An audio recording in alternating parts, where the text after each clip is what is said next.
যদি আগুন লাগে ধ্বংস হয় পৃথিবীর সব বইয়ের দোকান, বিশ্ব থেকে হারাবে না পবিত্র কোরআন, বিশ্ব থেকে হারাবে না পবিত্র কোরআন। কি করে পড়বে কোরআন আগুনের তেজ, আছে বিশ্ব জুড়ে লক্ষ লক্ষ কোরআনের হাফেজ। সুবহানাল্লাহ বলেন না। কি করে পড়বে কোরআন আগুনের তেজ, আছে বিশ্ব জুড়ে লক্ষ লক্ষ কোরআনের হাফেজ।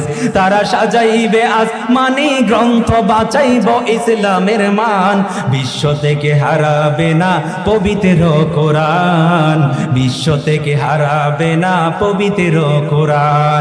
যদি আগুন লেগে ধ্বংস হয় পৃথিবীর সব বইয়ের দোকান, বিশ্ব থেকে হারাবে না পবিত্র কোরআন। পাকিস্তানের সামরিক শাসক মরে বিমান দুর্ঘটনায়, বিমান পড়ে ছাই হইল কোরআন পড়ে নাই। আল্লাহু আকবার বলেন। পাকিস্তানের সামরিক শাসক জিয়া ছিলেন, তিনি একবার প্লেনে করে সফর করছিলেন, হঠাৎ করে রাস্তার মধ্যে বিমান ব্লাস্ট হয়ে গেছে, বিমান পুরো ছারখার হয়ে গেছে। রাষ্ট্রপতি প্রেসিডেন্ট জিয়াকে তাকে বাছাই করার জন্য জয়মাত্র সৈন্যরা তালাশি করতে লাগলো, একটা দেহের মধ্যে দেখতে পেল একটা ছোট একটা পকেট কোরআন, পকেটের মধ্যে রয়ে গেছে। আল্লাহু আকবার বলেন না। সকল বিমান ছারখার হয়ে গেছে, দেহ আপনার বর্ষ হয়ে গেছে, কিন্তু আল্লাহ তাআলা লাউহে মাহফুজের কোরআন একটা, কারণ তিনি আপনার পাকিস্তানের যে সামরিক শাসক ছিলেন তিনি কোরআন পছন্দ করতেন, ভালোবাসতেন, যেখানে যেতেন একটা কোরআন পকেটে রাখতেন। এখন সৈন্যবাহিনী মেডিকেল টিম গিয়ে আপনার বিমানের বর্ষ হওয়া জিনিসগুলো তালাশ করতে করতে দেখলো যে একটা দেহের মধ্যে, একটা বডির মধ্যে জ্বলে আছে, পকেটের মধ্যে একটা কোরআন আছে, ছোট কোরআন। এই কোরআনটা দেখে বুঝতেই পারছে এটাই হচ্ছে আমাদের প্রেসিডেন্ট। বলেন সুবহানাল্লাহ। পাকিস্তানের সামরিক শাসক মরে বিমান দুর্ঘটনায়, বিমান পড়ে ছাই হইল কোরআন পড়ে নাই। ওরে যেমনি কোরআন তেমনি আছে, একটি পাতাও হয় না ম্লান, বিশ্ব থেকে হারাবে না পবিত্র কোরআন, বিশ্ব থেকে হারাবে না পবিত্র কোরআন। যদি আগুন লেগে ধ্বংস হয় পৃথিবীর সব বইয়ের দোকান, বিশ্ব থেকে হারাবে না পবিত্র কোরআন।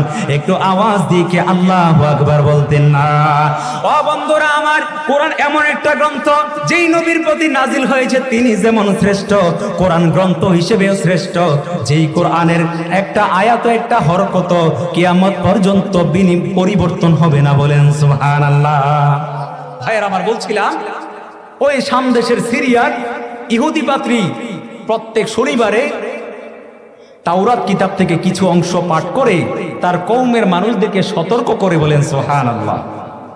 একদিন শনিবারে ওই ইহুদি পাদ্রী তাওরাত কিতাব পড়তে গিয়ে পৃষ্ঠা উল্টে দেখে 4 জায়গায় আখির নবী মুহাম্মদুর রাসূলুল্লাহ সাল্লাল্লাহু তাআলা আলাইহি সাল্লামের গুণগান, প্রশংসায় ভরপুর। বলেন সুবহানাল্লাহ।